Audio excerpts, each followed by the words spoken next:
Yes, you know what time it is, infidels. It's back. The Conspiracy Horsemen ride again. And this week, there's no faking the funk because there's a whole new level of intelligence. So as the world turns, I spread like germs. Bless the gold with the pestilence. The hard-headed never learn. It's my testament to those burn. Play my position in the game of life, standing firm, infidels. And standing firm with my brothers, the Conspiracy Horsemen, as we ride on all of you infidels with weak minds today and replace your algorithmic poisoned minds with the truth. YOLO.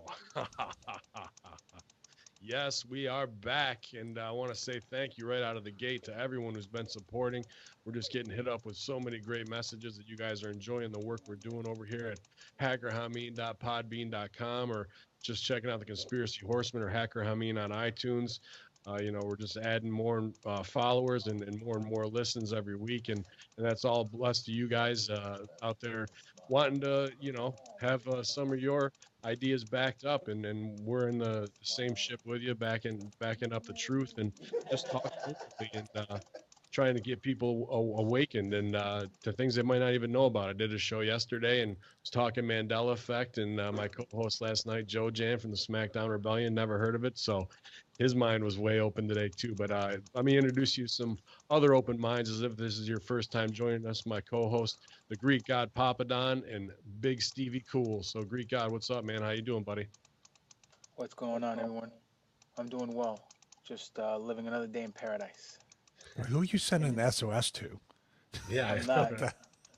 got Morse code. Listen, yeah, I'm doing something over Are you here. Don't worry deleting about the it. 33,000 emails? Is that what you're doing? That's what it sounds like. Yeah. Just keep I'm and delete. copying. Yeah, that's it. He's Basically, got the Matt 33,000 Hardy. times. Yeah, Clicking them awesome. out. Well, good to see you, bud. It's been it seems almost like a long time since we did last week's show. For some reason, so much is Yeah, isn't that weird? Feels like it was like Yeah. forever. Yeah, and which was the Hillary Clinton crime syndicate and Oh viewer God. mail, which was really good. There's been more about Hillary Clinton as well, but a man who is not a Hillary Clinton supporter all the way around. Give a shout out to my man Stevie Richards. How's it going, buddy? No, BW. and supposedly we all should have our Make America Great Again hats on and everything, our trucker caps, because supposedly we are Trump supporters. Where if you're a listener or a viewer, if you're watching us on YouTube, you pretty much know that we say across the board all these people are scumbags, and I Yeah, don't think that quite. Even though you were in the comments, Papadon, you've been, even myself, with my Illuminati confirmed gift that I always go to my Trump card, as we call it. yeah. Ooh, that there's a predictive programming Trump card. Trigger. So, but it's funny that the Facebook comments, it seemed like they got to a certain point and then they just refused to listen to each other, and it just broke down. And I think it was a great example. Even though we love the interaction too, people can have an opinion, but it really spoke to the problems with this country and society in general, when no one's willing to even think or listen. They just want to talk over each other. It's Yeah, incredible. well, I think things have kind of changed because in the last 3 years, well, for us it has. There's some people, and we're in the midst of a change with that because Facebook got so poisonous during the election. It was all about gotcha moments and haha, catch you with your pants down, and fake news, this and that. But now, if we just come at it with the open minds, open hearts that we're doing, and people get triggered off of whatever, they can't get over their hump. Uh, and you tell them, hey, just what you said, it's open game on everybody. They still want that gotcha moment. Once you take that power from them, it's tough for them to get out of the corner they back themselves into, just to say we're trying to have an open discourse. They still want that, but it seems like the paradigm has shifted a little bit. Instead of my camp, your camp, my team, your team. Yeah, I would have to agree with that. It's pretty crazy. As a matter of fact, I just had an idea in my mind. That's our new Conspiracy Horseman shirt. Hashtag triggered. Yeah, big time I think trigger. that would be Nice. a great shirt. These people, the Facebook commenters, I feel bad for them because they don't even realize sometimes how closed-minded and even condescending and pretentious they can sound, and really just closed off to it. And you claim to be, especially on the liberal side, who claim to be the party that has a heart, that cares for people, Right. and they are the Black heart. most. They're vicious, man. Absolutely. I'm not saying the conservatives. Let's just stop putting the labels. That's what I Exactly. hate. Let's break that down. It's just horrible to even say we're three men. We're not conservative, liberal, or even, I wouldn't even call myself American or any of this other stuff. I'm just a man, and let me figure the rest out as I live my life. Yeah, you're just a common man, as the song would go. That's right.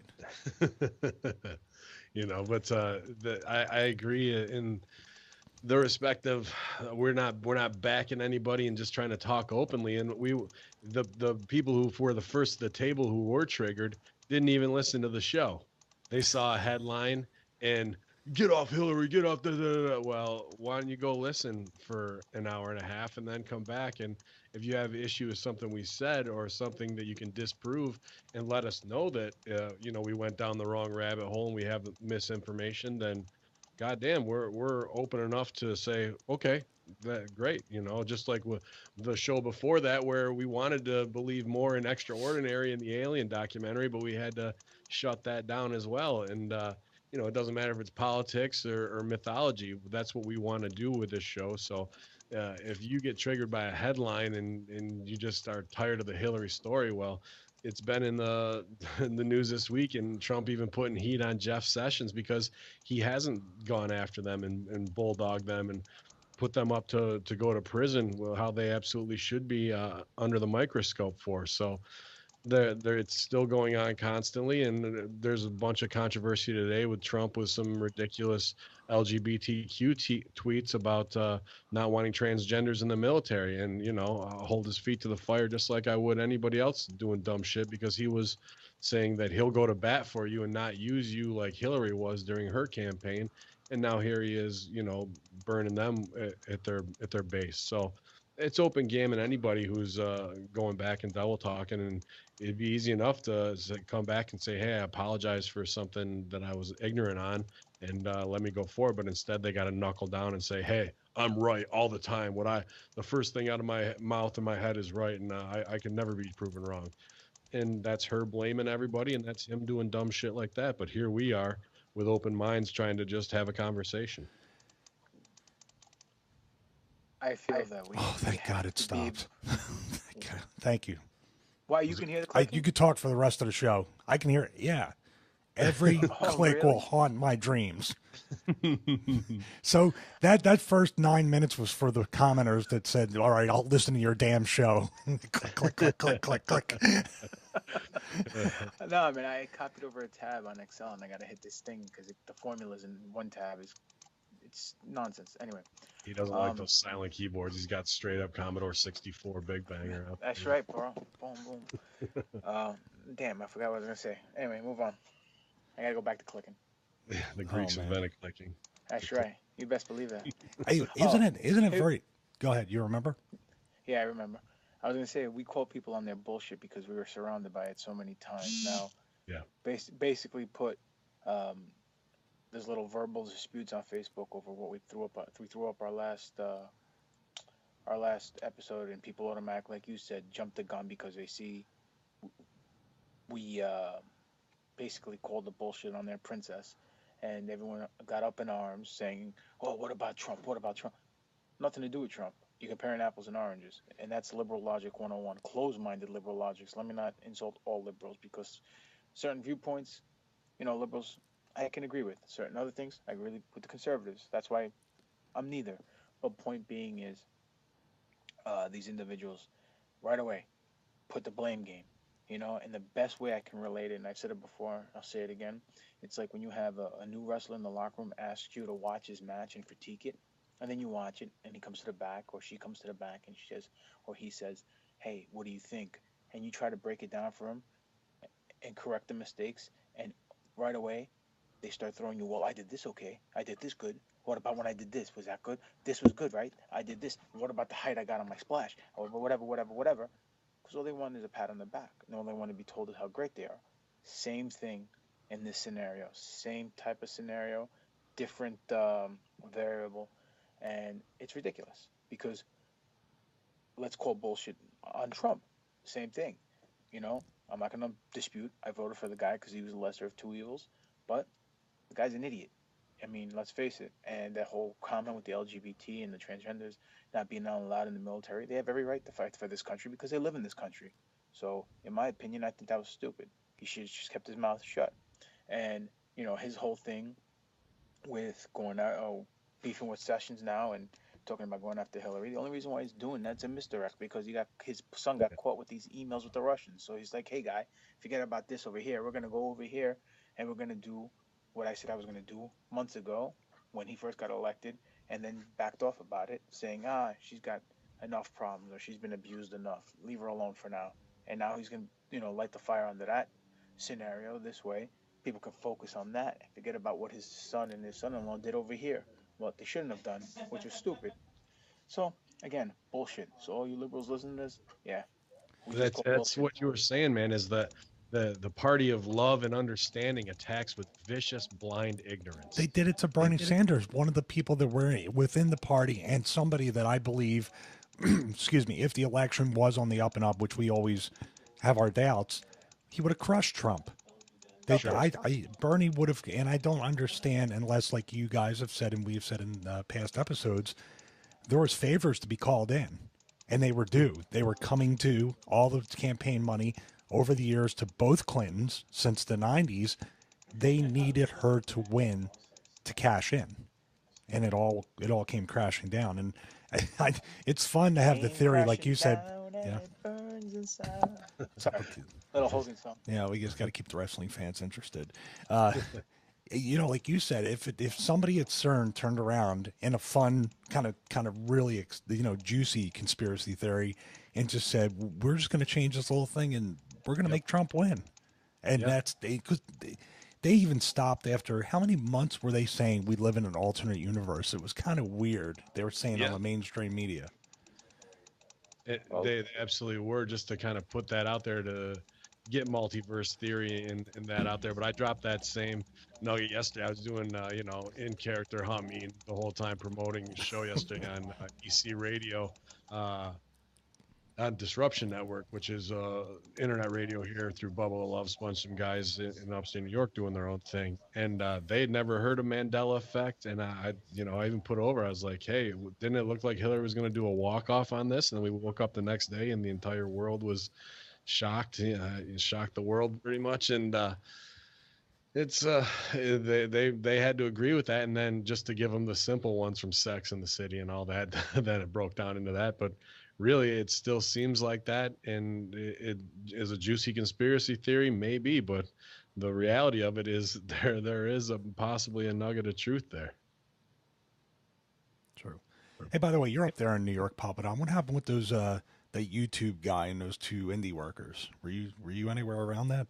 But any of you guys, isn't that towards your area? What are you talking about? Some guy, Graham, he unboxes toys and he has like millions of views on YouTube, and he's an indie wrestler. He was in the ring with another guy, and these two other indie wrestlers came in and supposedly shot on them. They just hit him a couple times, and that was it. Really? I have no idea. Must have missed the story too, man. Yeah. I just caught it on my Facebook feed. That's all. I don't know. I have no idea what you're talking about. Who the hell or deny? Shoots on a fucking indie show, and why? Unless they owed him money for toys or something. Well, it was really easy to see because there's only one row of chairs around the little VFW room. So, you got a clear view of what happened.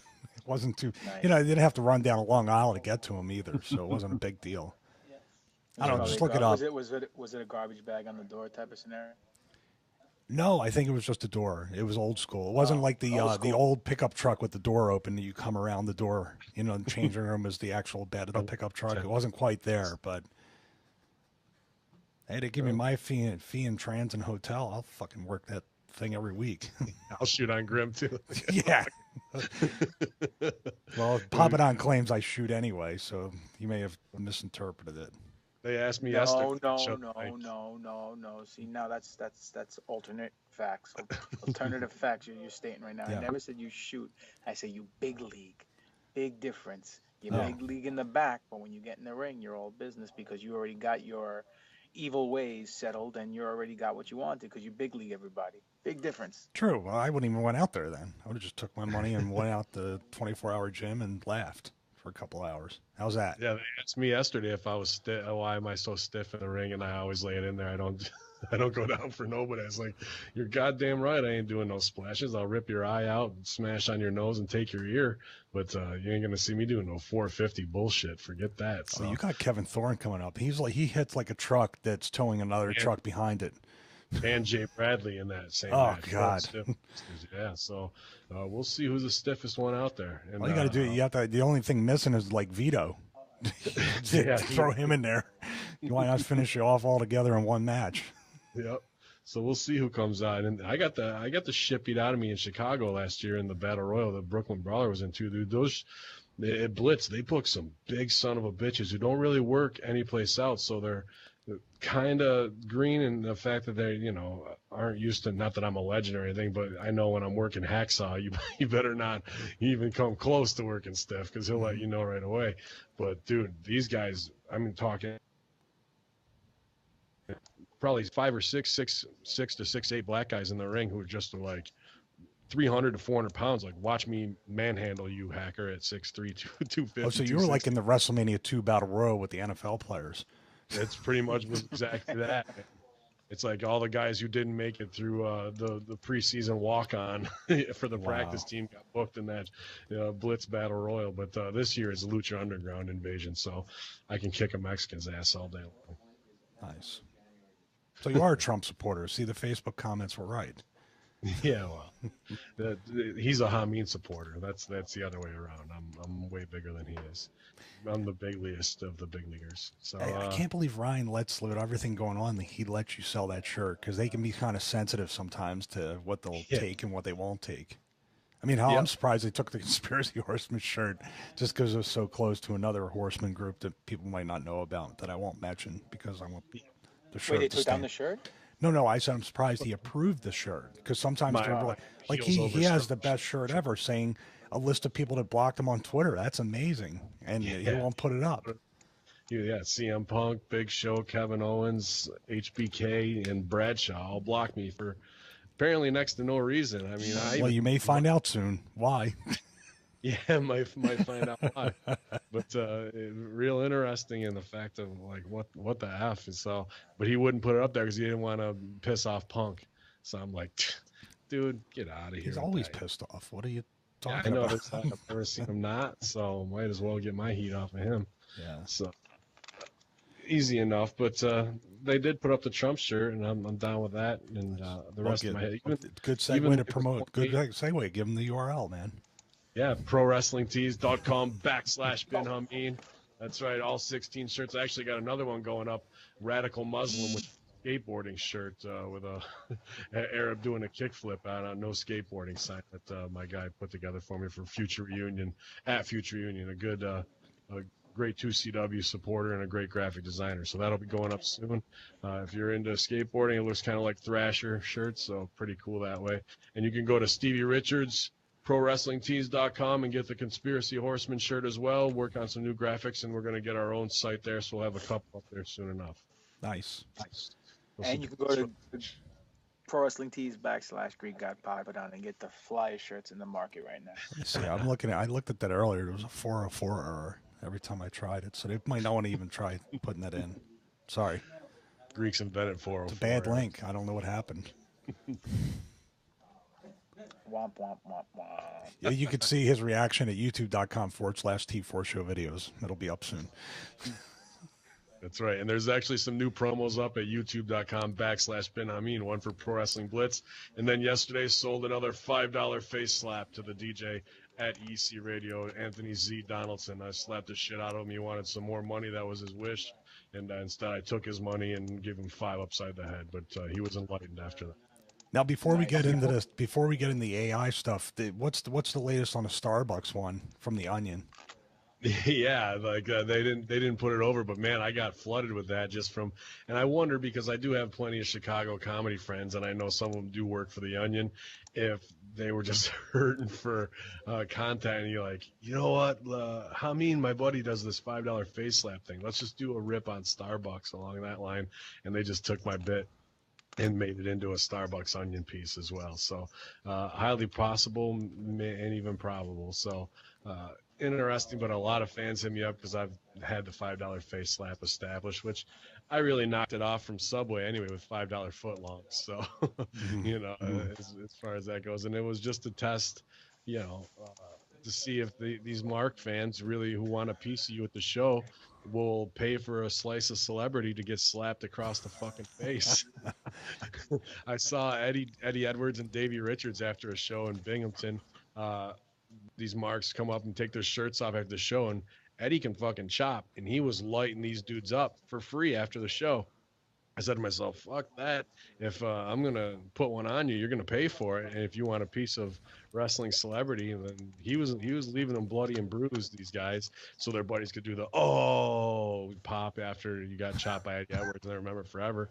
I'll make my money off it, and it's easy for me to do as a carnival barker thing. I'll discipline your children. No more wetting the bed. You'll pick up your toys. No talking back. All of your homework will be done. And you can see it in the parents' eyes, like, man, that's really worth the $5 if I let them slap my kid. But usually they won't pull up the money for that. It's usually 30. Bad parents. That's what it is. So yeah, it's Starbucks. I'm coming for you, infidels. That's right, $7. Get the original. Who wants some little limp hand barista slapping you across the face when you can get the real y'all lost salute upside your head? You should have trademarked it so you can sue him. Yeah, that would have been great. It's the onion story, but so, you know. So, AI, are we fucked or what? Yeah. How's that? End of the show. See you guys. Sorry. That's One thing I wanted to put over before we got into that, though, is I want to say shout out to my buddy Mike Hayes, who came in as the cavalry on that Facebook rant when we were in there.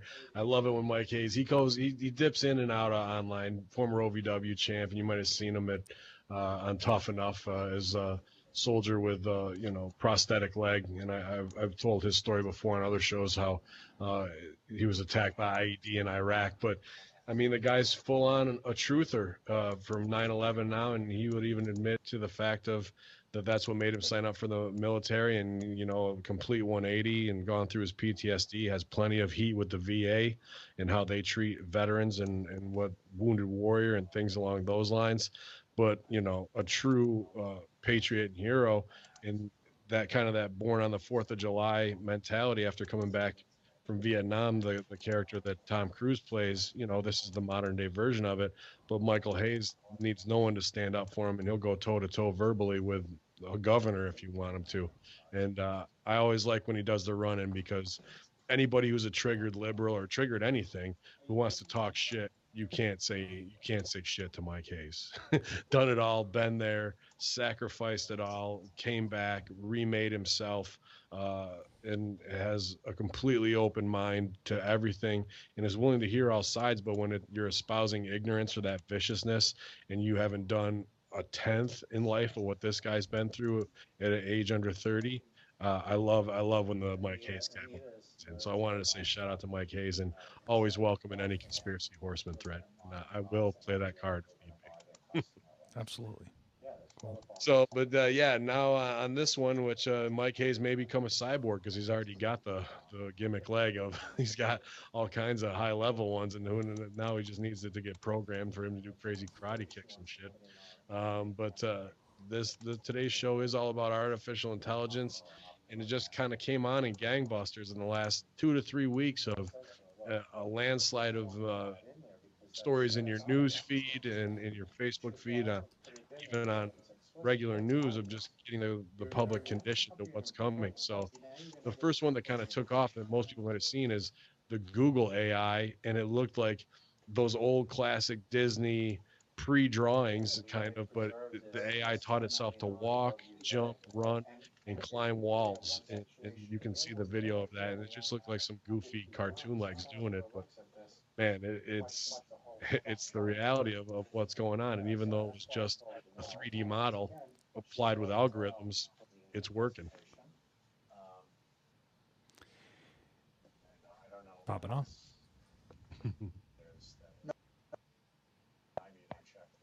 They cut off a little bit. Yeah, cut it off for a minute there. No, I said you're right. You're absolutely right. It's weird. Yeah. Stevie, take over this for a second, because I didn't really see the video. I was going to say it's very, very scary when a guy like Elon Musk, and we talked about it last week, is the one who can actually benefit from this progression in technology. he would probably be one of the guys that would really become very much richer than he already is. You know, with his cars, with the solar roofs, with everything he wants to do with energy. And he's the one warning us that this is not a great idea to be moving into this direction, you know, full force and where we want to go. I mean, a whole bunch of stuff can, and I'm sure we'll cover it with each category, but I mean, when human beings become obsolete, you might think on the surface, like, now we can kind of do what we want, bring about around a universal basic income, whatever. The machines will take all the crap jobs away from us. We don't have to worry about a whole lot, but like that Google AI and the Google Translate, or how it starts to figure out, you know, a more efficient way of doing things, that, you know, going 1 or 2 or 3 steps further from that, saying, well, these humans are just basically like insects or locusts that are just eating up all the resources, or they're not a positive impact on this planet, so we should get rid of them, or at least half of them, or 3/4, or, you know, stuff like that. I mean, who knows? But these machines, essentially throughout this episode we're going to talk about, are starting to make decisions on their own, and that's pretty scary.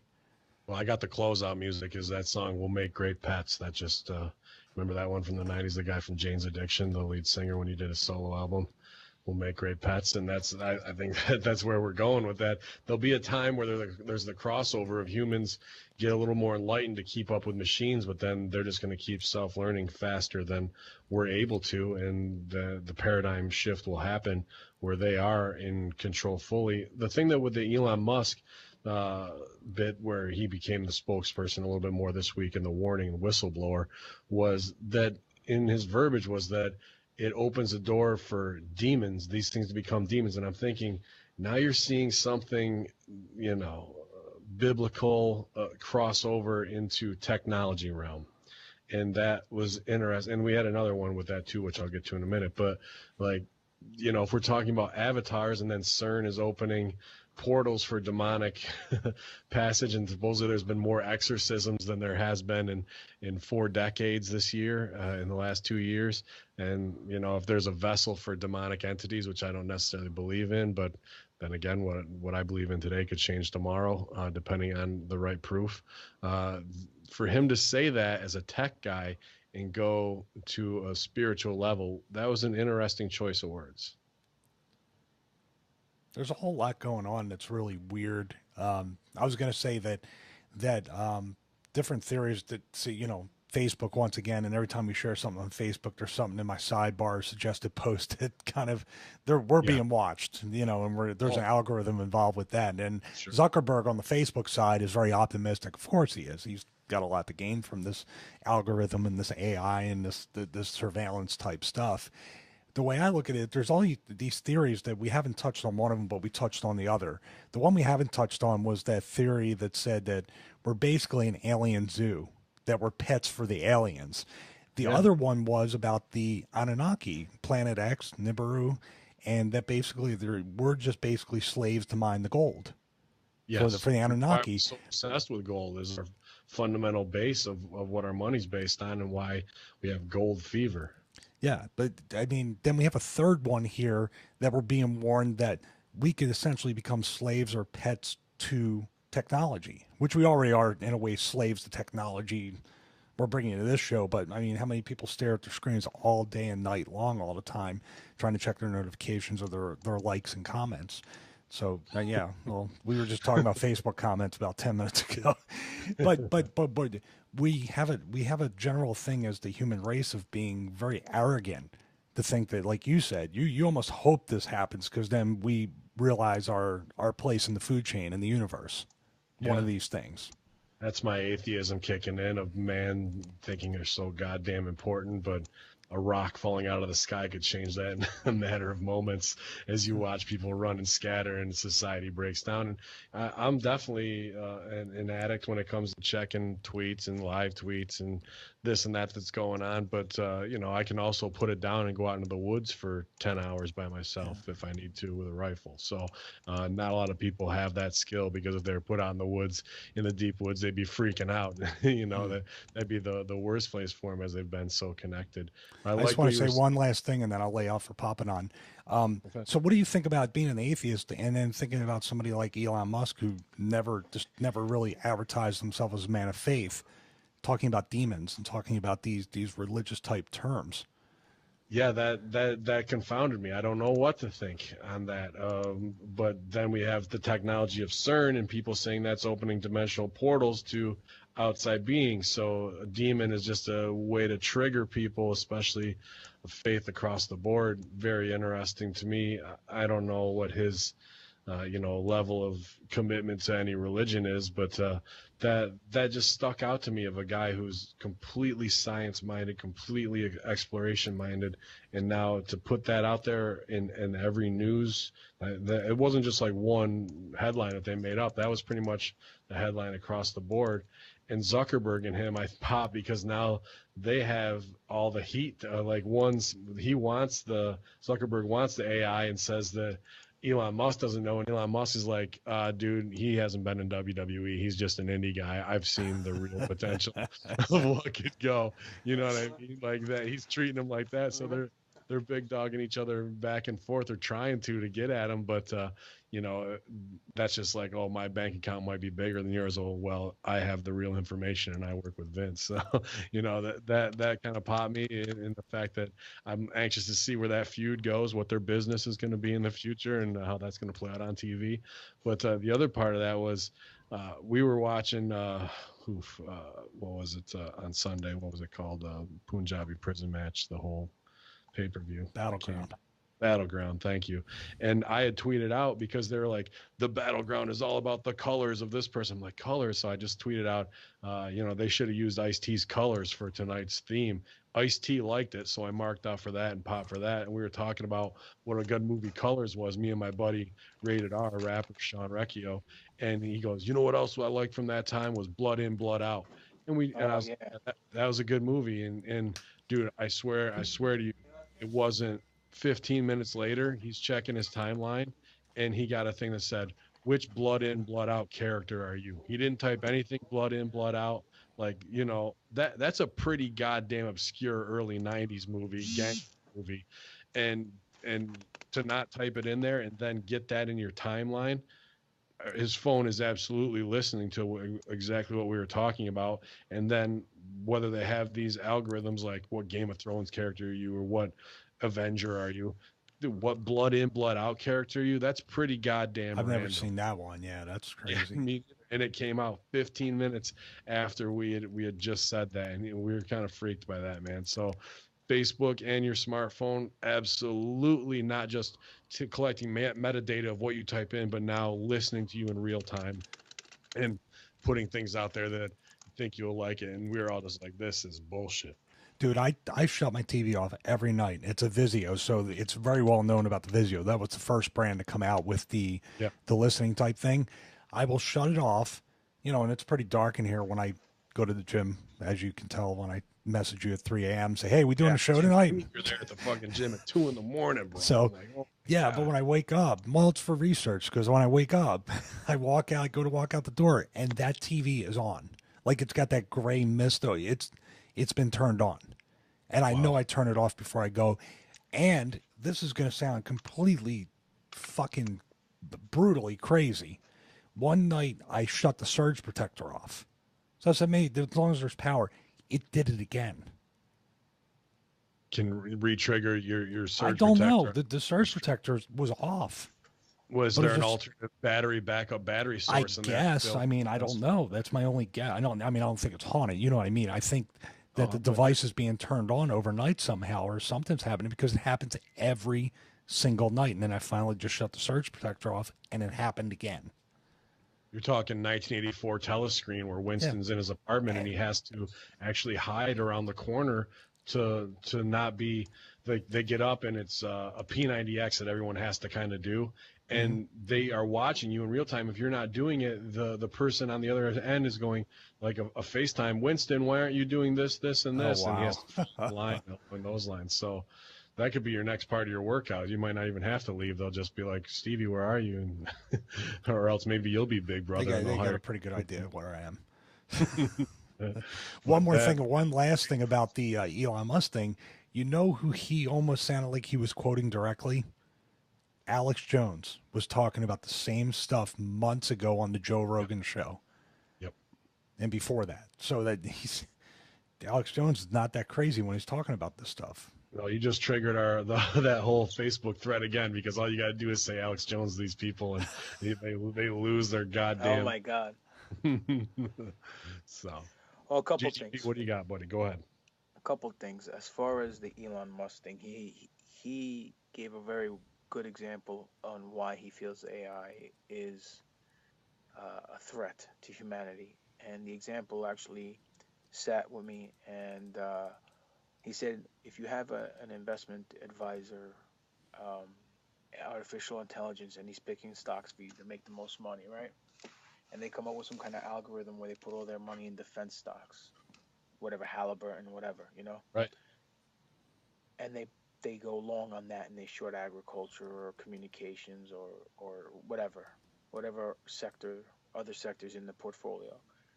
He goes, what then that computer, that algorithm that's handling the thing, the artificial intelligence would most likely realize that if they start a war, they will be able to make you more money because that stock's going to go up in price.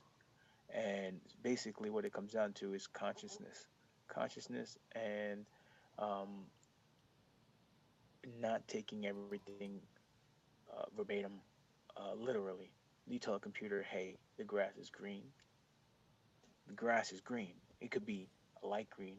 It could be a dark green, depending on how many times you water it. It could be brown, because you're not watering it. But to them, they deal in absolutes like the Sith. You know what I'm saying? So Yeah.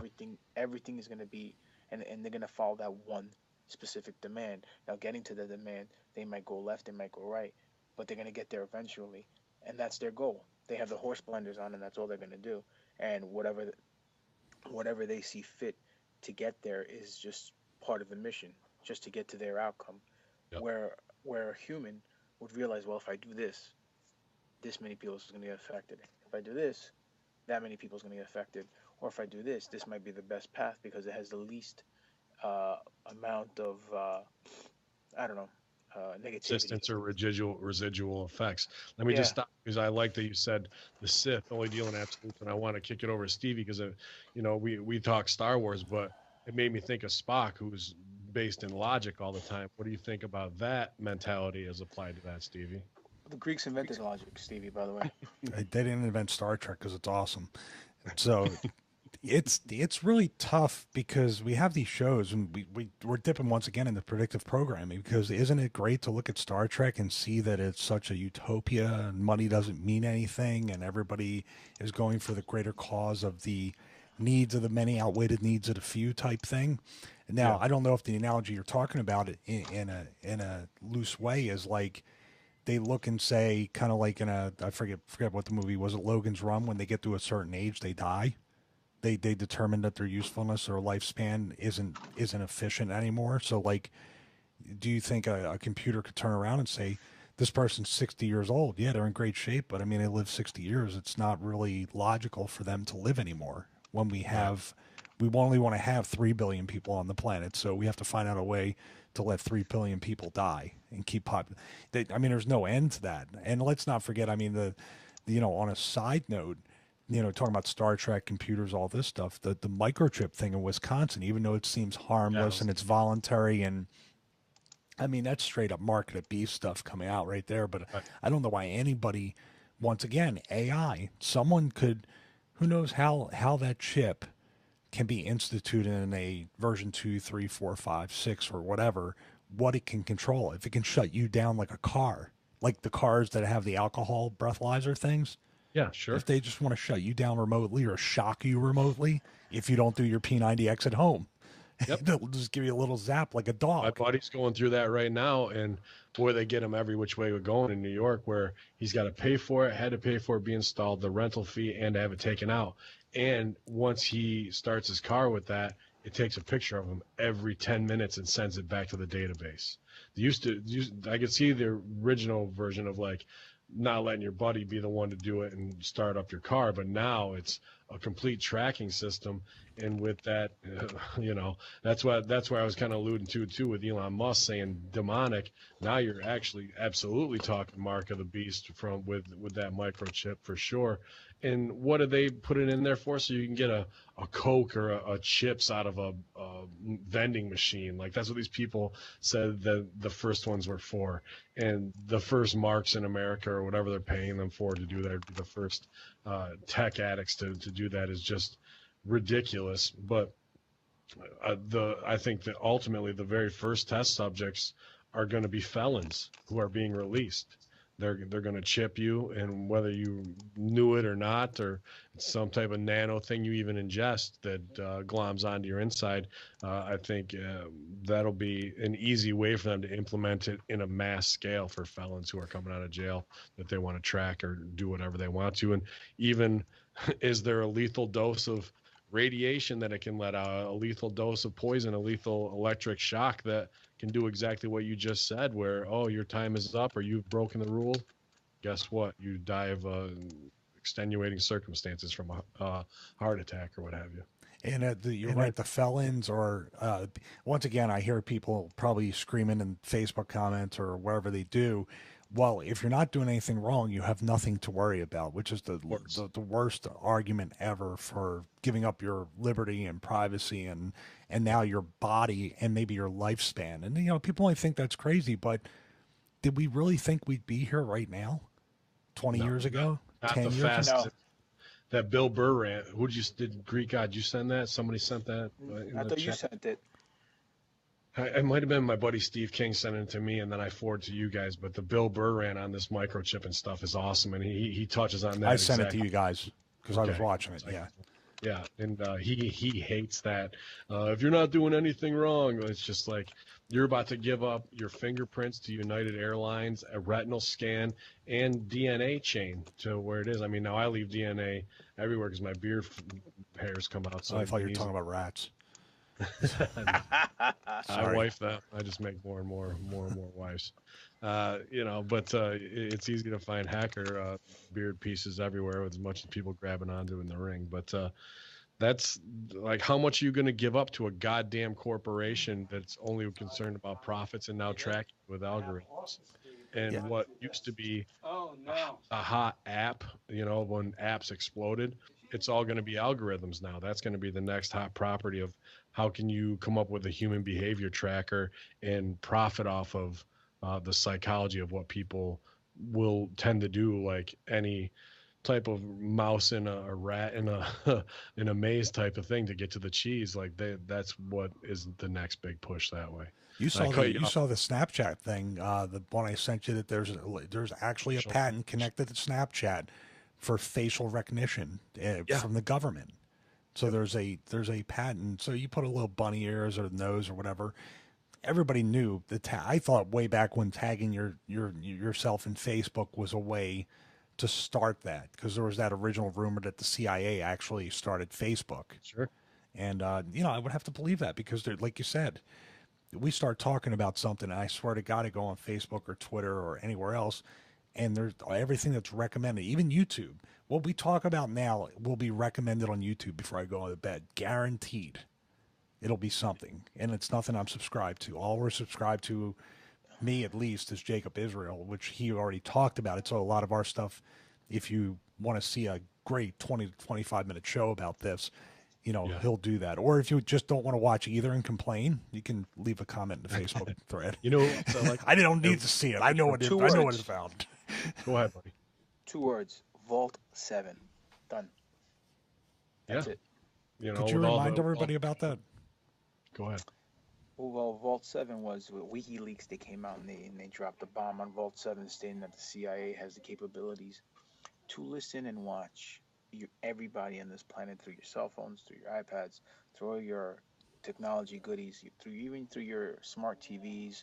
When they're off, they have a program where it's simulated that it's really off, and then they can watch you through your television, almost like a one-way mirror in an interrogation room. You don't think no one's looking, but actually they're looking at you and they're watching you. So, I agree with you. I mean, how far do we have to go to give up our liberties in order to feel safe? You know what? Feeling safe all that nonsense. That's like the story you hear of the boogeyman when you're a kid, or the monsters underneath your bed. It's all a big work. It's a big farce, plain and simple. It's a scam for people just to get um, the end results to their personal agendas completed. Because let's face it, that the what's that thing called, that Amazon thing, Alexis? Oh yeah. Well, That's a CIA listening Echo, device, yeah. plain and absolutely. simple. The Facebook, CIA tracker, facial recognition, like you said with Instagram. I mean, all this stuff. eh, Every time an invention comes out, our country is the first one to find a way to militarize it and weaponize it, because Sure. our country number one export is war, and that's it. We don't make cars, we don't make electronics. We import more than we export, so we have to come up with a way to fundamentally find a way to keep this country afloat, and that's through war. We're a warmongering state where we will be one until we figure out some other way how to get ahead and become the superpower that and live up to the potential that this country really has. The problem is we've given the keys to the castle to the wrong people, and the wrong people are controlling us. Again, I'll say it again, it goes back to the currency of this country being controlled by the global bankers and not the actual country itself. It also goes to us not having a gold standard or any kind of valuation behind our currency. And because we have a fiat currency, we have to depend on another country's um, export of oil to give our value, our money, any value or meaning. And because of that, we're at the helms of that country, and they can um, support and finance hijackers, and we go over there and we kiss their ass. How does that work out? Well, Plain and maybe simple. it is. I mean, let's look at from a wrestling booking standpoint and what the story is. So if I totally agree with war, absolutely as the export, but look at what the war was. So we're going 60s to 80s, and it's political regime and mentality of democracy or republic versus communism, right? And then in the 90s to 2000s, it's the whole program changes, and it's religion versus religion, really. Muslim versus Christian values or what have you. Is that now in the next war, they're changing the narrative again, and I think you're right. It is going to be war, but it's man versus machine, I and agree. Skynet. yep. So this is what the preparation is for us to become to hate AIs. We'll be dependent on them as they get implemented to make our lives easier and more convenient. But eventually, that next export of war is going to be the next big shift. It's not going to be Andre Hogan. It's not going to be the Stone Cold versus the Boss. It's going to be this over here. It's going to be a little Well, put it different. this way. Put it this way. All right, we're talking about our AI and how they follow protocol by any means necessary. Whatever statement or whatever orders they get, they follow it. They'll go through thick and thin to get the job done and get it done. All right, cool. So if we go to war, their purpose of and we use AI as a mean tool as for war, what's going to happen? They have one thing, one agenda, one set of rules to win. So do anything by any means necessary. So what if winning the war means they have to depopularize the world? And you know what? A couple of million people, even from our side, gets murdered. That's fine because and if we kill 20 million people on their side and only a couple million from our side die, well, guess what? We won the war. But you know what?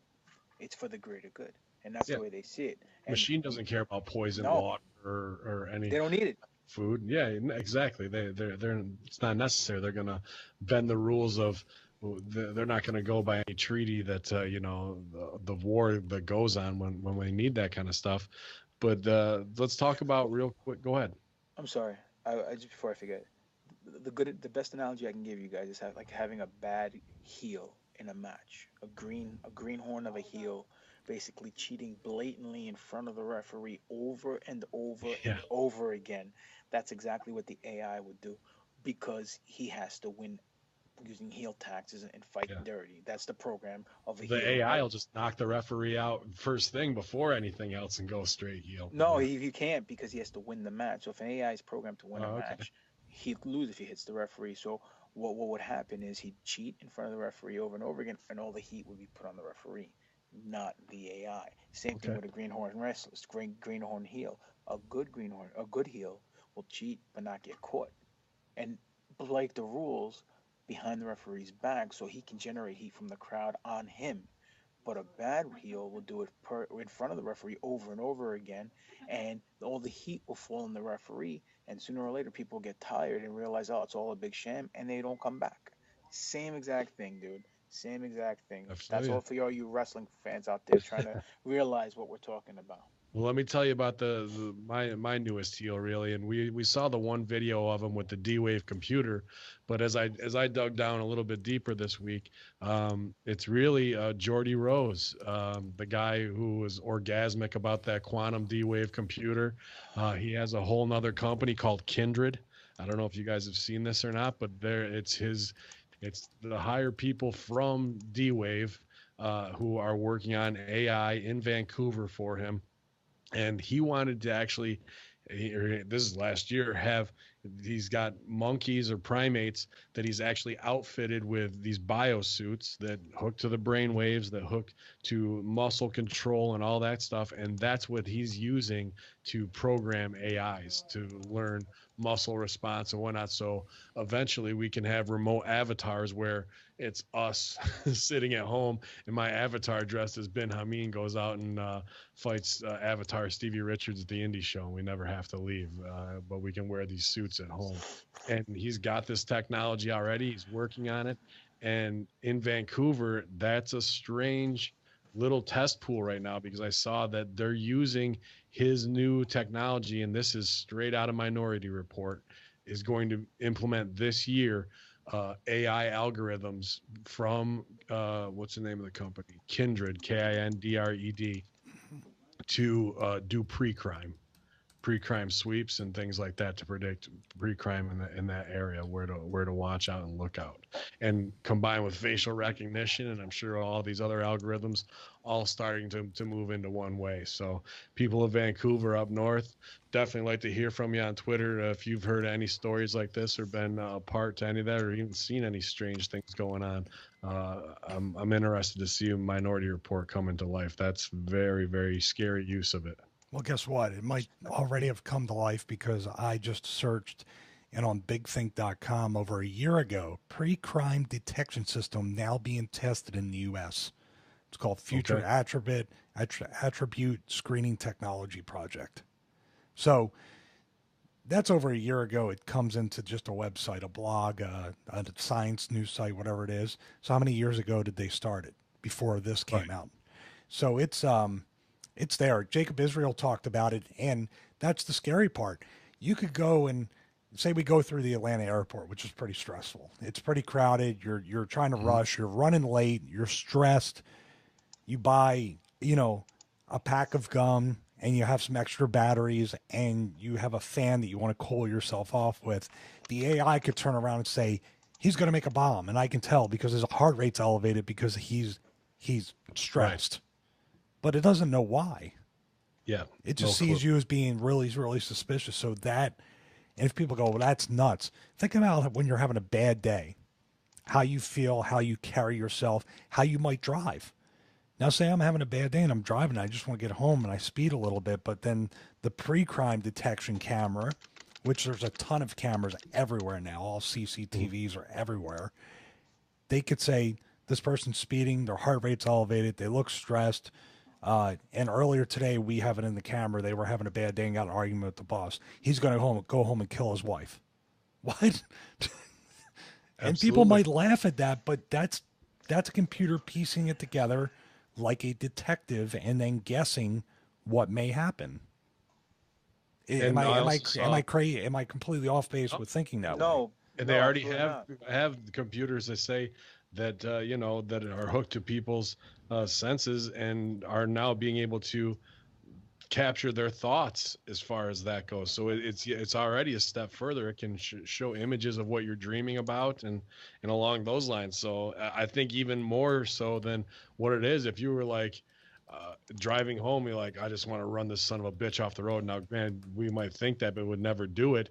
Like, is that enough for that to trigger that sensor for it to come and get you that way? And or a reason for them to implement driverless cars because of rage technology like that, of wanting to cut it off before anything could possibly happen. Humans can't be trusted because they're too rage infused. And now it's all driverless cars by 2040. Well, if they're doing our work and they're driving our cars and they're doing, then what use is the human race at that point?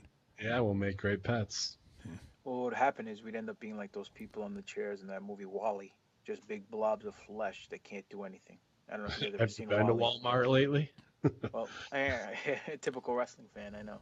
Yeah. But the one thing that you guys are saying that I agree with you guys 100%.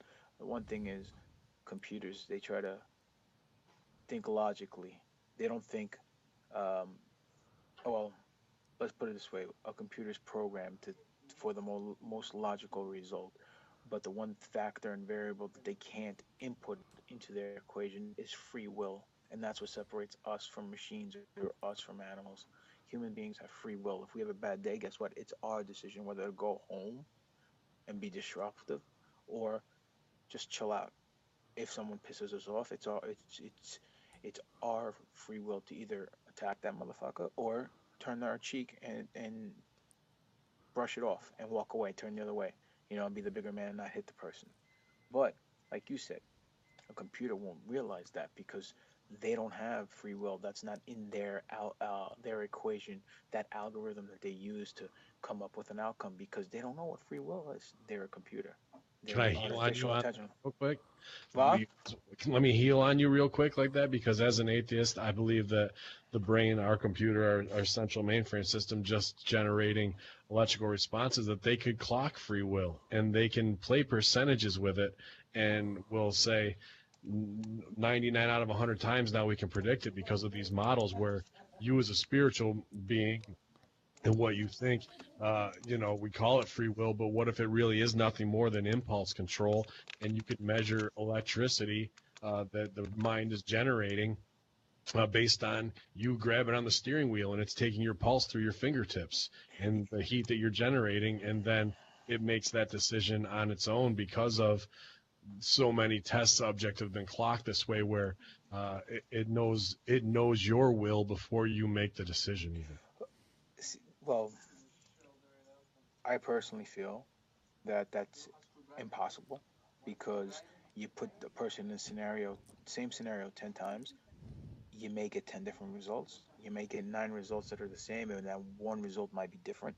But again, you don't know what's going to happen until it happens. So for a computer to basically take everything that they have in their equation and compute everything and work off electronic pulses in the brains and the heart rate or whatever the case may be, they can come up with a result, but that's not the result that's going to happen. Maybe 5 minutes ago, someone said something to me that pissed me off, I'd punch him in the face.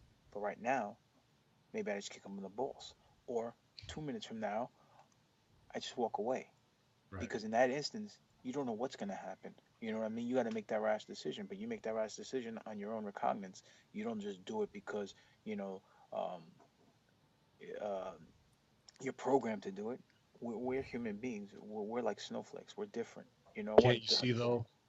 Can't you see a future society where 9 out of 10 times you wouldn't do anything, but because it calculates that 1 out of 10 you would, you get a 48-hour rage timeout like a drunk tank would be until you sober up. Well, that's what I mean. I'm not arguing with you. Take you, and bong, off you go for 2 days in jail, and maybe you get 5 chances, and if you go to rage timeout 5 times, then you get a month sentence where you go to a work farm or what have you. But the problem with that is, I'm not disagreeing with you. I agree with you. You and I are on the same boat right now. But the problem is, out of those 5 times, they assume what was going to happen. That 5 times, nothing could have happened. And at the end of the day, you're going to a work farm or some kind of camp or whatever the analogy is, for no apparent reason. And we're punishing innocent. It's innocent until proven guilty, not the other way around. And that's a big thing. You can't force the future. The future has to fall upon itself in order to become the present. And that's the only way life works. Otherwise, forget about it. You will have civilization. We'd be pets. That's it. We'd be pets. I could see Congress saying that, though, like this technology, will be a little more invasive, but it'll cut down the murder rate in America. How many times have we heard that exact first part of that. Now, that's a little more Right. invasive, but the Yeah. Ben Franklin line, I will read it, and then I'm going to talk about a really slippery slope. Where Go is ahead. that? I had it up here. Basically, those who sacrifice liberty for security deserve neither. That's the Yes. paraphrase of that. Here's a slippery slope. If you're talking about that the AI could potentially, our brains are computers, measure what are electrical impulses, whatever the neurons firing, or anything like that. So that's kind of the basis. It's going to map the brain and be able to tell in a way how things fire when people react certain ways. Well, if that's the case, then like it could also go all the way past those internment camps. I'll call them. They're not work camps. They'll be internment camps or FEMA camps or whatever. And it could It's all say, work. this guy is so angry right now. This guy is so angry right now. He could kill somebody. So by pre-crime laws and because we have a chip in him, we're gonna put him down. We're gonna euthanize him. When Hey. people do get mad, people go so mad. This guy could have been cheated on. He could have had something, and he's just sitting there trying to figure out and trying to calm himself down. But the computer reads that like he's going to go home and he's probably going to kill his wife and this guy. We don't know why he's mad, but he's mad about something. Boom, we got to put him down. Where all he needed was a half hour just what am I going to do with my life, man? You know, Papadon's going to go to an office party. We're going to have to figure it out. Or is it going to trigger something inside of you to release that chemical through the microchip that's in your hand that will calm you down when you reach X amount of level, video game level? So it's a 25th century fluoride in the water. That's what you're saying. Here's the thing. We're going so far out with the machine element. Remember though, it can still be accessed possibly by humans, at least now until it goes full Skynet. But it's always going to have some agenda from a congressman, from a president, from a government official, from a deep state official that you don't see on the surface, trying to do something for their own. You talked about the financial thing. There could be already somebody in there leveraging these computer systems with the financial markets and making tons of money. So, you know, someone can just be like, hey, I don't like that senator, so I'm going to make it look like he's going to kill this hooker. So the whatever happens and he gets put down, and then my buddy gets elected when he's dead. Sure.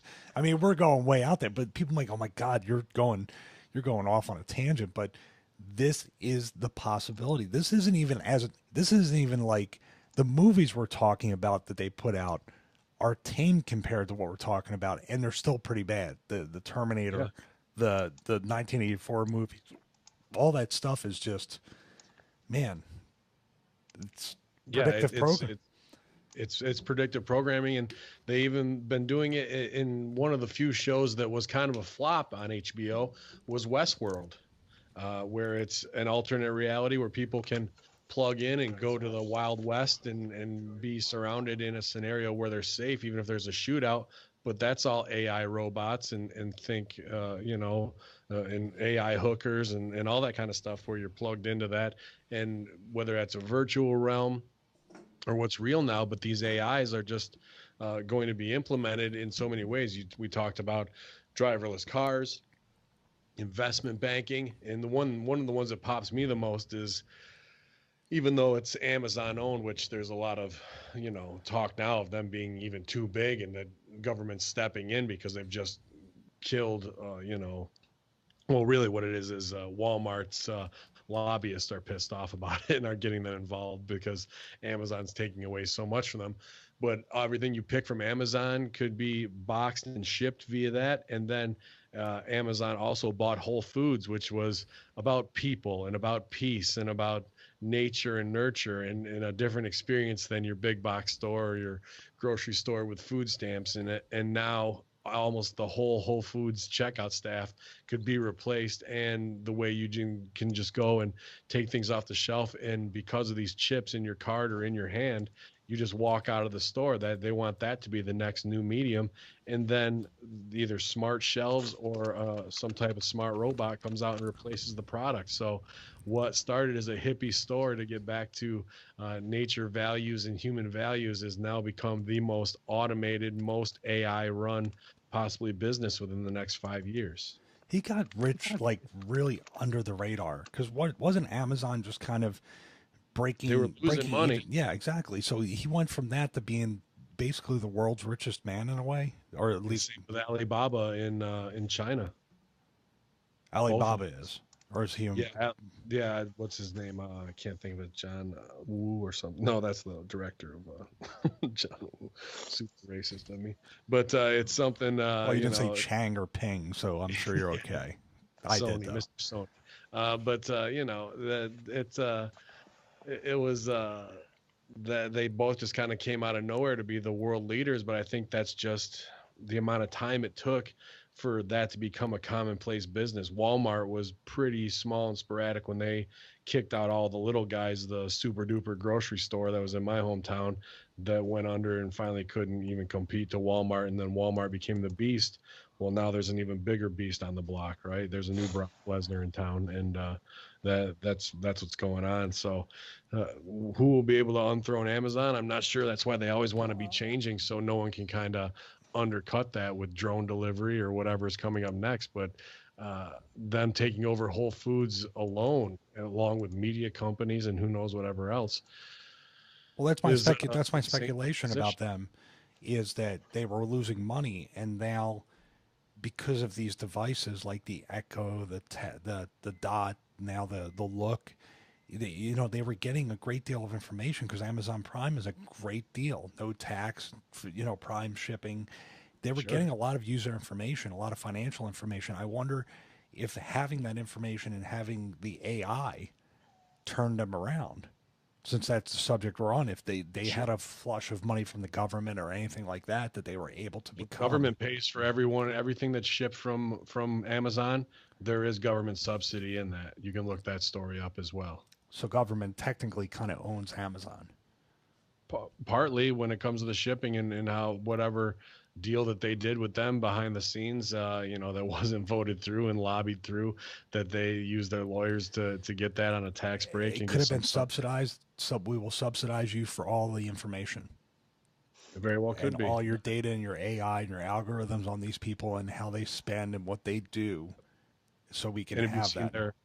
have you seen the dash buttons that they have? They've been out for like 2-3 years now. Mm-hmm. Where it's just whatever product it is, and I can see it for restaurants that need to re-up and resupply and restock for something that's busy as that. But people are using that in their own home now, these little Wi-Fi connected buttons, and you just press it and the stuff will show up at the drop of a hat and take away from your credits, and you won't feel it, whether it's diapers to water to anything bulk supply really, and you can even program your own.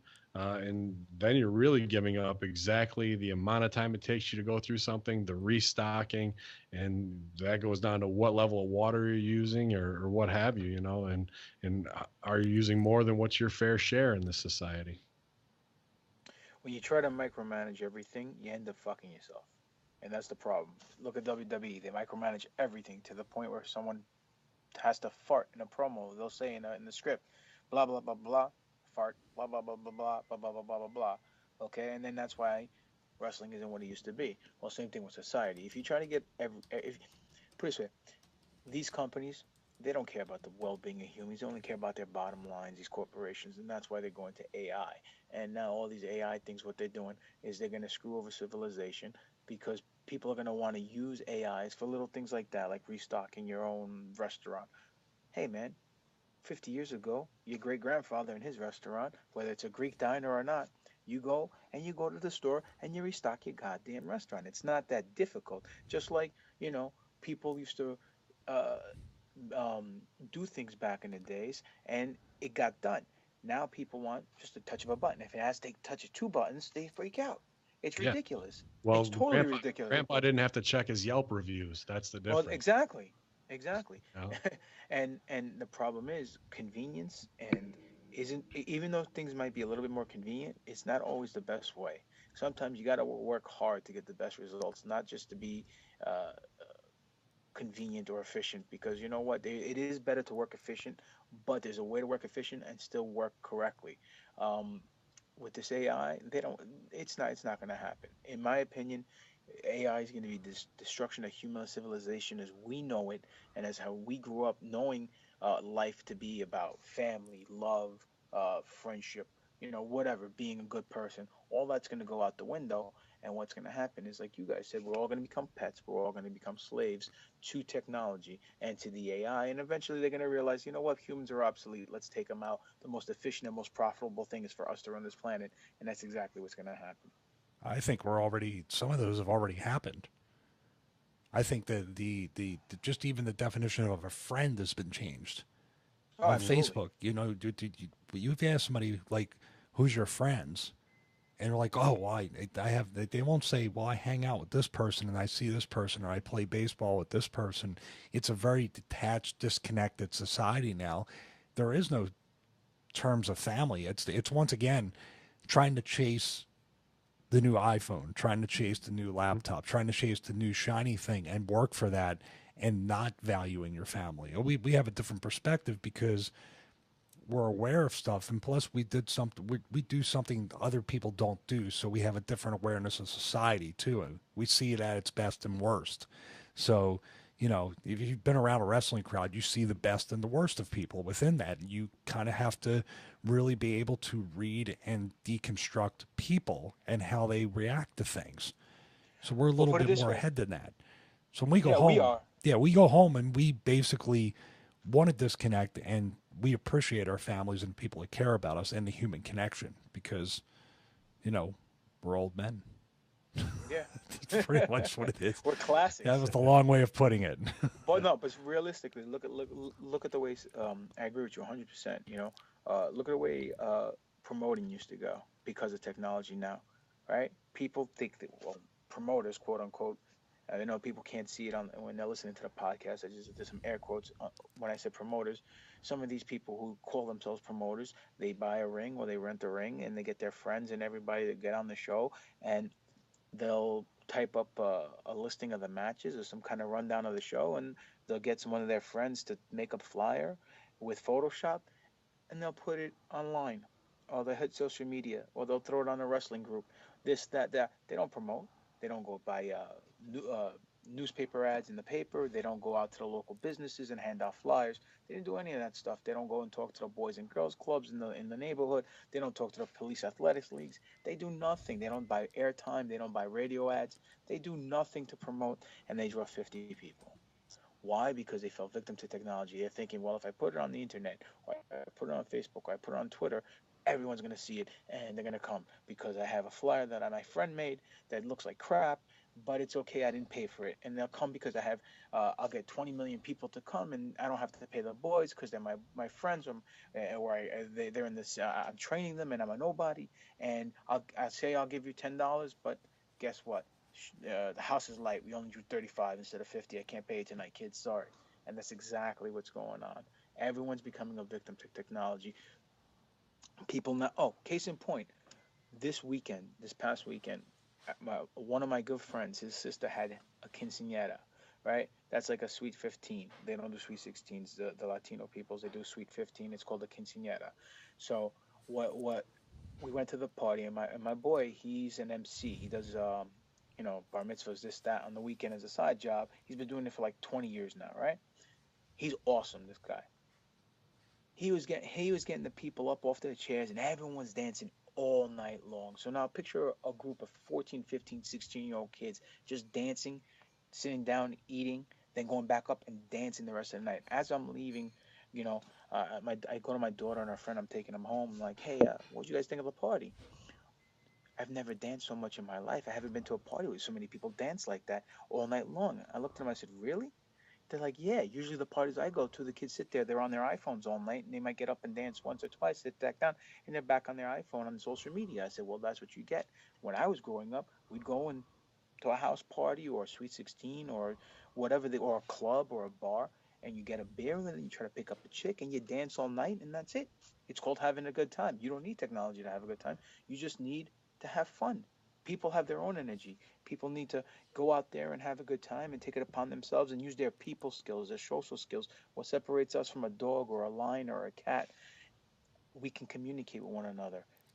But when we go into technology and you're texting everybody LOL, smiley face emoji, this emoji, that, or you're online and I'll swipe right if you like this person to make a connection, and It's Yeah, not even you know, real whatever. words anymore. chase. No, it's not. No. But the problem is they lose people skills. They lose the opportunity to communicate. That's why this new generation, or the generation from the last 10 years, they're all socially awkward. They can't talk to people. They can't have a conversation. They can't go on a job interview and look you in the eyes and answer your questions, or talk to somebody to the point where they need to have a discussion. I mean, how many of these kids talk to people nowadays and they look down, or they don't know how to respond to a certain scenario, or even better yet, politically correctness. This whole movement that people, you can't say this, you can't say that. You might offend one person, you might offend another person. All that's nonsense. You know why? Because people don't know how to handle things, or handle a conversation, or handle a statement that's spoken to them, or to the masses, because they have their head in their computers and in their cell phones and in their iPads all day long. And again, that's when they become sheep, mindless They're even sheep. being told. They're even being told in that digital realm of how to be offended. They don't. They're not even Yeah, really being offended that much, because they're not even interacting to lose that right. And it's just another adverse reaction that they're pre-programmed to as well. One thing I wanted to get from you guys was, we talked about those other industries where you see AI invasiveness. Where do you think else is going to go, and be it dangerous, or looking forward to it? Do you think AI might be a benefit along those lines? I think, to me, health is dangerous. You know what I mean, as far as healthcare systems, but I almost think that. With how big pharma, unless they control the AIs, have taken over, there could be a way to, if we could really get to a humanitarian aspect of it, of healthcare, to extend life and whatnot. Because I sent you guys along that other one of, they just created a strain of DNA from scratch, pretty much. that's scary, dude. Yeah, it is. But, as Alex Jones would say, selling the snake oil, when your telomeres die off, that's when you start dying. So if you can do DNA replacement therapies, perhaps then you can extend life to 200-300 years. And I also saw a story I didn't send to you guys, but they just found the part of the brain that actually controls aging and puts that out as well. So you may be able to slow the aging process based on some electroshock therapy into that actual synapse of the brain that keeps aging going forward. So I think in healthcare, there could be a big AI push of, it's almost like your daily nurse that's on your phone, where it's taking all of, if I know my wife's hooked on the stepper, piece where it clocks all her steps every day and all that. And I know almost every woman I know that gets one of those becomes obsessed with that as well. I could see it becoming a full 360 piece of, let me check my DNA today, let me check this today, let me check that today, to keep things on whatever the even keel is, and how is it doing it in real time to let you know that. Yeah, but the That's difference that's between that's that, go ahead. I just think that's a big one, and I'm trying to think where else. Money is obviously always going to be at the root cause of those types of things, but then, and everyday convenience, because that's what we want. And then the other one is, I don't know if you guys get to see that article, but Chinese company with the sex robots. I And saw it. the face, well, dude, the facial expressions, the thing it was making with a goddamn PlayStation 2 controller on there, that they were doing. I mean, as many muscles and movements and expression as any real human has. So sex is always going to drive the internet, and of course it's going to drive this technology as well, for 40-year-old virgins who are too awkward to talk to women and want a porn star in their life, but they're big geeks, and now they can buy one and take one home for 20 grand. So It's gonna be like that scene from Demolition Man with Stallone and what's her name, Sandra Sandra Bullock. Bullock. Sandra Bullock, yeah. Yeah, put the stupid helmets on and they simulated having sex. Or Cherry 2000. I don't know if you guys remember that. I've referenced that movie a couple times, where it's exactly that. It's a sex robot. She has a little disc that goes in behind her ear, but her personality is the AI in this tiny disc. And that's really the most valuable part, where the sex robot is just the chassis. So if you wanted to be married to a sex robot for 3 years who's a blonde, and then you want to switch it up to a Latino chick, you just take that chip out if you like that same personality, and you can, change the avatar on it. So those are some future things that that's the way I see it going, but I was interested in see what you guys think. As far as the sex robot goes, I mean, He's all for it. no, it's not. I'm all for it. You're fucking a robot, dude. Stick your dick in a muffler then. What's the difference? You know what I mean? Come on, it's not natural. You know, I don't having. think. God, Go ahead. no, go ahead. I want to hear You're this. the, you're the, I gotta no, hear you're the, this. No, you gotta finish the site. What's it? You gotta finish the sex robot off. I mean the story. I want to hear it. Anyway, you're the tech guy, bro. So if anyone's gonna have a sex robot here, I mean, I would think it would be you. But No, and actually, you'd actually send them one of those mastered big leaguing emails and probably get a couple for free. Free. If it had an Apple tattoo. you know what? I'm its getting my motorized slider for free. By the way, version 1 and 2 of their product. You love the amazing email. I do. God bless you. Yeah, Yeah. he does What I- every what I- day. But Listen, man. There's advanced. Look, if we didn't have advances in technology, we wouldn't be on Skype right now doing this podcast. Sure. So, let's face reality. Do I believe advances in technology is great? Absolutely. If it can make things a lot simpler and a lot more efficient, great. But when we have to rely on an artificial intelligent being or an artificial intelligence vehicle to do something for us that we do for ourselves now, that really doesn't need to be done by an AI, that's a little bit too much. Like, for example, uh, automatic driving cars. Okay, drive your fucking own car. How lazy can you be? You know what I mean? I mean, come on, let's face it. Okay, you want to drink? Take an Uber, take a cab. Don't drink and drive, Yeah, obviously. but your Uber is going to be, that's where they're going to implement it. AI will be an Uber and Lyft. It'll just show up and there'll be no driver in there and you get in the back seat and trust. Yeah, but that's the thing, bro. When you have an Uber or you have anything that's with technology, it can be hacked, and you know that better than anyone else. You're the hacker. All up. So if you're one of those people who want to drop dime on Hillary Clinton and you want to hop in an Uber, guess what? You're gonna crash into a tree coincidentally and get suicide or get into an accident. You know what I'm saying? You wanna. well, there's not many of them left now. But yeah, But that's just case in point. You know what I'm saying? I'm just making an example, and I agree with you. There aren't that much left, which is weird and coincidental. But I digress because a person once told me when there are too many coincidences, there aren't any coincidences. But Did you see the homie get caught trying to leave the country? W. Wasserman Schultz's boy, who might be in on Pedalgate, and he just died. Didn't he die in a park? no, this is another dude. This is another staffer who was actually leaving, and he had declared bankruptcy, but he had over $1 million in assets and money stocked away, and they caught him leaving the country as well. So I think they might get him to roll as well, but I wouldn't doubt if he shows up dead soon. But sorry, just had to interject on that. No, not at all, not at all. But that's exactly it, bro. I mean, when you become dependent on, put it this way, remember, you guys know who, I mean, you guys know, but maybe the viewers and the listeners don't know. Aaron, what was his name? Aaron Ross? Aaron Russo. Aaron Russo. He was a producer in the movie Trading Places. He became, and this, I know you guys know the story, but he became friends with one of the Rockefellers. And one of the Rockefellers one night got hammered and basically spilled the beans about what's going to go down. And this was in the 90s, you know? And they told him about us going into the Middle East, going after the oil, building a pipeline through the Caspian Sea, going down to Venezuela, and getting Chavez. Basically told him about 9/11.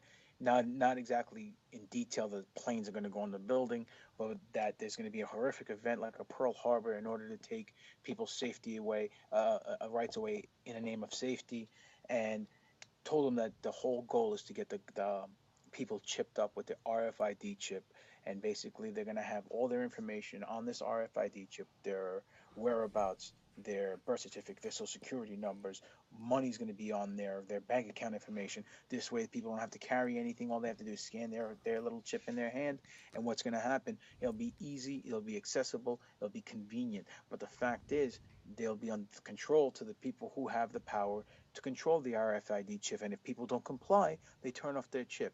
So now if there's no physical money and there's no physical passport or driver's license or birth certificate or whatever the case may be, in a click of a button someone can be erased just like that, or in a click of a button someone can be changed. Tomorrow, Ben, your name could be John Doe. You know, you could have been born in another country, and in actuality you weren't, because it's all on a chip. So, and then we've said it before, the mark of the beast. But, you know, point being is, when you put all your apples in one cart, something bad is always going to happen, no matter what it is. You need everything in moderation in order to be successful. You need to diversify your portfolio, just say the least, not investment wise, but in life. You can't just put everything in one scenario or one aspect and expect that it's going to work out for you, because it's not. 9 out of 10 times, it might, but you always have that 1% of marginal error, and that's exactly what's going to happen. And people who are stupid enough to get chipped and put something that's artificial into their skin, who's not to say 10 years from now, 20 years from now, that chip can give you cancer from the radiation or whatever the case may be. But people don't care. They're just sheep. And to those listening, we strongly suggest to look into things before you guys get involved, to our listeners, and realize that you have to question everything and don't trust anybody. DTA. Don't get big league by Stevie either. Exactly. That's unavoidable. I will back up. The Aaron Russo documentary, I can't think of the name of it, and I'm not going to sell that, by the way. But I'm not going to... You don't sell anything, bro. I don't. I've been in the ring with you. No, I got to keep getting booked. I have cats to feed. The Aaron Russo, I would make a robot cat, by the way. I think that's pretty cool. Yeah. AI pets. That show's over. See you later. Leaving on a high note. Robot cats. Actually, I've changed my mind about this whole AI thing now. This is a great idea. I love it. I don't need to be fed either. This is the Aaron Russo documentary, which I forget. It had to do with the taxes. Remember the local court overrode one of the amendments about the tax law. There is no law that says you have to pay taxes, and then it morphed into later on about privacy and about information, and they simulated someone calling up to order a pizza, and they had said like, oh, well, I got your health record here, and it says your blood pressure is high, and it says you shouldn't be ordering this. This is going to raise your health insurance. I am paraphrasing, but do you guys remember that part of the documentary? Yep. That's exactly what could happen. And how many years ago was that made? That was early 2000s or late 90s? Yeah, say probably 1999, I think. It was before 9/11, for sure. Yeah. So but also, just so you guys, I mean, I know you guys know, but to the viewers and to the listeners who don't know who Aaron Russo is, he got suicide too. Yeah. And he supposedly got cancer out of nowhere, fast-acting cancer as well, didn't he? Didn't he get sick? I don't know. I know they found him in his house, and he was alleged. I mean, they said it was a suicide, and he killed himself. And no Vince Russo or Jim Cornette connection there as well. No relation. No Vince Russo. No. But I think AI pets is another way to get it right into your house, man. Like absolutely, that they can come up with something that's an avatar for that, and get that in there, and it's spying on you and doing whatever it is you want. Yeah. These weird little things that become the hot, I can't even think what they're called, like Furbies or whatever it used to be, but now I know there's ones that hatch from a shell, Hatchimals or whatever. Like that was the hot toy, I guess, for little kids. I think my nephew or niece wanted one, and that's actually Furby was Stevie's nickname in college. If you didn't know that. Great. But he was a furry. He used to dress up. Oh, my bad. He wanted to audition for the musical Cats, but he didn't. Even dancing Stevie Richards had a tough time to get into that one. You know what? I'd be closer to getting SAG from acting in Cats than 20 years on TV and wrestling. Right. That's a good analogy. Real quick, Aaron Russo, Freedom to Fascism, America, Freedom to Fascism. Yes, that's it. Says he died August 24th, 2007 of bladder cancer at Cedars-Sinai Medical Center in Los Angeles. So, oh, really? Freedom. I retract my statement. Then I thought he was found in his house, shot dead or something like that. My mistake. It's a good guess. I mean, that's like the only one you were wrong about. Everybody else is. It's just but he did get that bladder cancer, and it died very. That's a whole other show about fast acting cancers and how they can do certain inject things. You with it. Yes. Mm-hmm. Like they got Chavez down in Venezuela, coincidentally, because he died of cancer, and that's what they said. Yep. So who knows? Heart attack gun, all that kind of stuff is there. I want to touch on the technology thing since you guys were talking about that, and I do have a show where I review stuff and I do a lot of technology stuff. I used to be like so excited about getting new stuff and all that stuff, getting new models of phones and testing stuff out. But I sort of what's that? Used to be excited about it. I used to be, then you were after talking about getting 2 drones last week. I know, and then I said, I said, what the fuck, the government? What do they have? This sucks. this piece of shit. I want theirs. Yeah. I get excited about that stuff because what technology does for me, it is empowers me. It makes me more productive in order to have an accomplishment, editing a video, creating something. The drone stuff will be a business that I will, attempt to be successful at.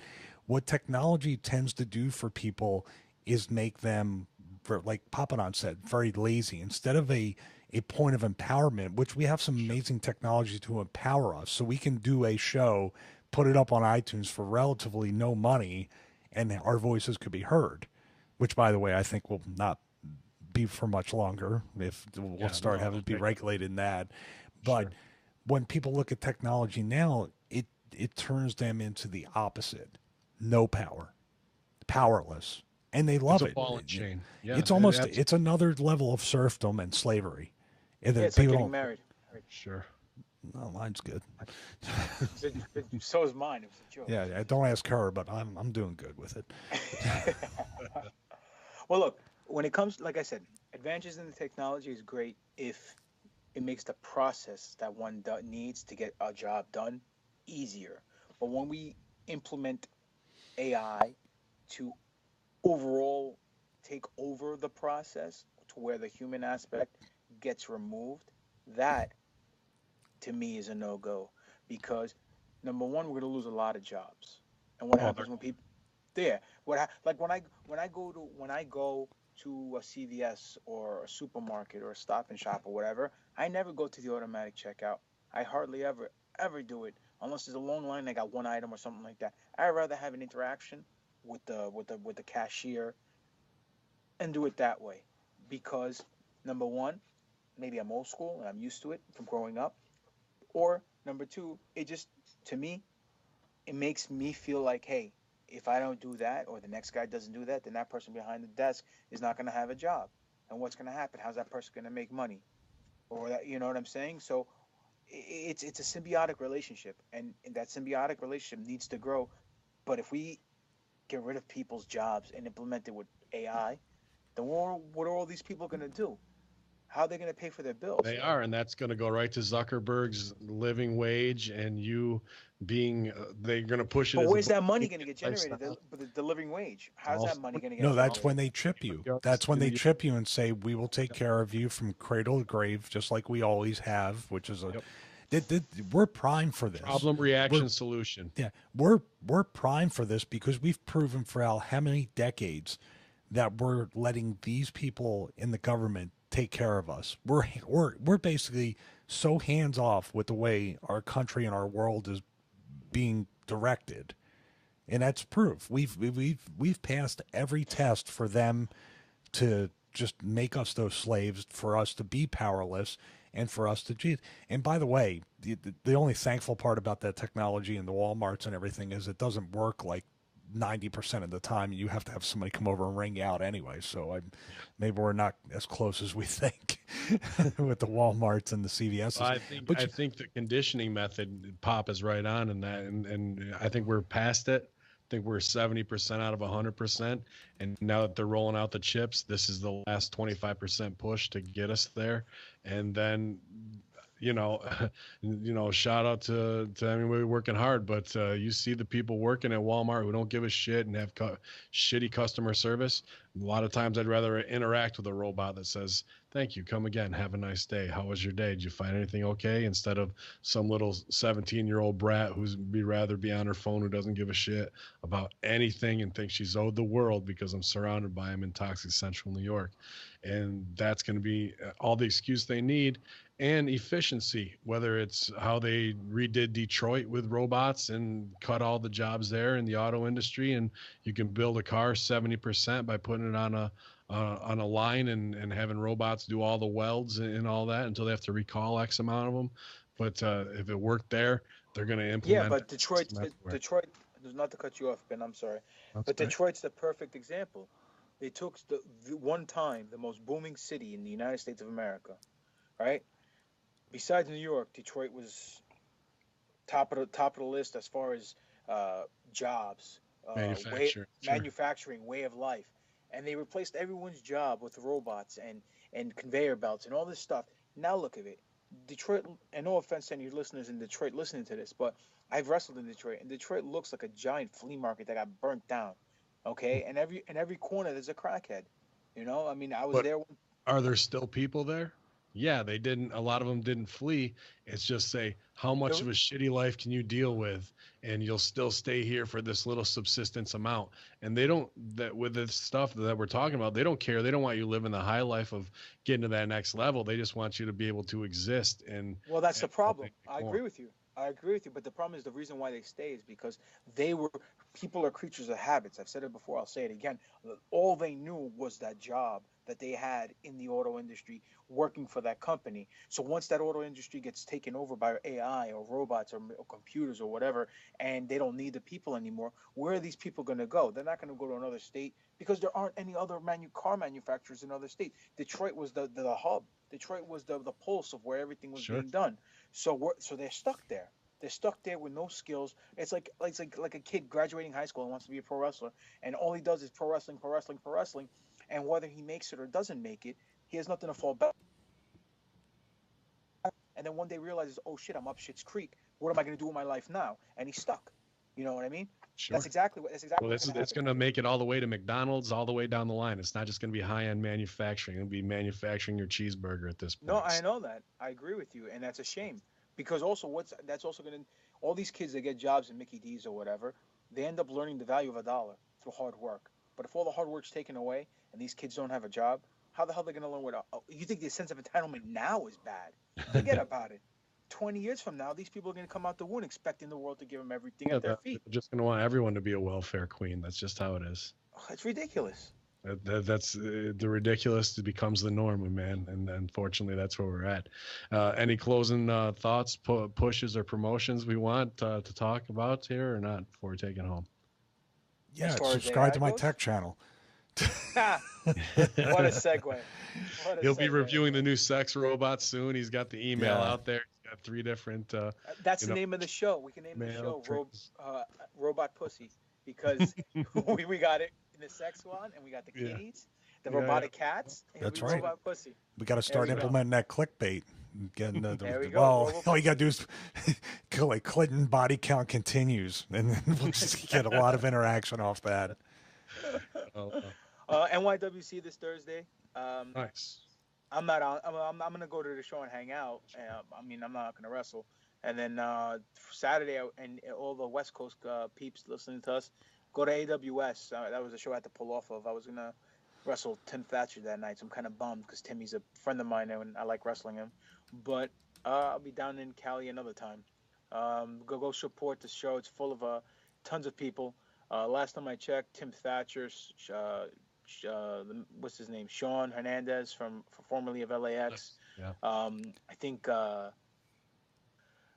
else was on the show? Deanna Parasso, a couple other people, and a lot of talent on the show. I don't know exactly, I forgot, who the hell is on there. But point is, support your local indie wrestlers and good indie wrestling, and don't fall victim to AI. Be a free thinker, and go to my pro wrestling tee shop and go buy a couple t-shirts like my buddy, the Donut King over there, Demetrius. Hey, when he's listening to this, we better start seeing some pushes on this Conspiracy Horsemen donuts. I mean, let's face it, we need to start making get those robots to make that. Come on. That's right. That's right. I don't know if any robots can handle what his staff does. You should see the staff that he's got at his places, man. In the morning, do you want to talk about some hard workers in the food service industry? Greeks are always hard workers, bro, especially in the food industry. Greeks invented hard work. Pouring coffee and hustling and making sandwiches like you would not believe over there in the morning. Shout out to everybody at Dippin' Donuts and all the hard work they do. Go ahead, Stevie. Yeah, when I come up there and kick out of your finish, we should just definitely go over there and check it out.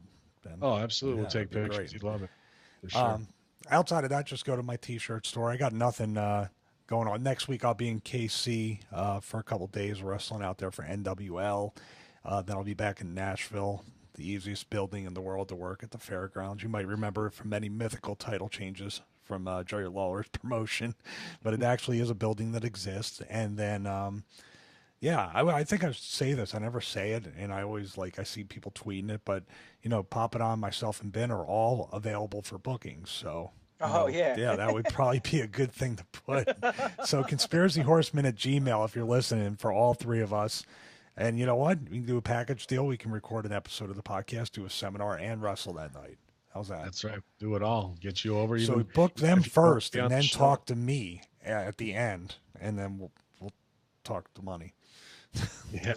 As long as I get a green M&Ms in a brandy glass in my own dressing room, and I don't have to deal with your big leaguing ways, we're all set. That's okay, because I'll Sounds have the like- money to be in a hotel room. And he was lying before about kicking out to your finish, because that means he would have to actually bump in a match to get on the mat for you to pin him. So he ain't kicking out because he's not bumping. He can try and kick out of the Comey clutch all he wants. I will tell you that clutch doesn't take a bump, but I will tell you that you just kick me in the back of the knee, I'll drop my knees, you put me right in it. I'm not going to. I don't do that yoga anymore. I'm not going into a full back bend. Hey, I will say this though, after the study of the NFL players, that 99% of them, the deceased ones, had CTE. That number's higher with pro wrestlers. I have no doubt in my mind. Yeah. So I just want to make sure I'm number 20 on your neck surgery for causing that. That's why I want to be Mr. Number 20. That's going to be my next pro wrestling. You want to be my 20th neck and throat surgery? Wow. Exactly. Put the Comey clutch on there, real nice and snug and tight. Maybe even cross face it up a little bit and crank back as hard as I can. Maybe you can get a robo nurse to give you a nice little massage. You think Grim got beat up at that show of 20 people? Yeah, wait till Hacker gets his hands on you. But a lot coming up in the next couple of weeks for me. This Sunday, Roman Dynasty, Rome, New York, right in my backyard. Me and Assad King defending our tag titles versus the Spirit Squad, and a lot of Robbie E's on the show, Colin Delaney, a lot of 2CW names kind of coming back under the Dynasty banner. So you can get your tickets there, dynastyprowrestling.com. Check them out on Facebook, and we'll be there for Honor Americant days, and I can't wait to shut down the whole town and wipe the stupid Americant looks off their faces when I retain my tag team championships. The following week, I'm at Upstate Pro Wrestling in Rochester, where the child molesters are and we got Abyss. No, that's DC, dude. DC. Rochester's mini DC, trust me. We got Abyss, Hornswoggle, Teddy Long, and the Spirit Squad thinks they're going to be there, but they probably won't be able to walk after I'm done with them. And then Bobby Fish before he goes to NXT. And then the week after that, August 12th, HackerHamin returns to Chirac for Pro Wrestling Blitz with the stupid Lucha Underground cast. They're coming through before the wall gets built and they can't get back in the country. So they're going to do one more show. John Morrison headlining with his woman. I might just take her and make her one of my wives because he hasn't done it yet. So I'm getting in that 8-man scramble. Kevin Thorne, Jay Bradley, you think you're stiff. You haven't seen anything yet, morons, because HackerHamin is coming with the Comey clutch and I will claim my title shot. ProWrestlingTees.com/BinHamin, HackerHamin.podbean.com, HackerHamin on iTunes, at @bin_Hamin on Twitter, at BWO Stevie, and at Greek God Papadon, and the Conspiracy Horsemen at gmail.com. Infidels, this has been your AI, and our intelligence is not artificial, it's official. YOLO.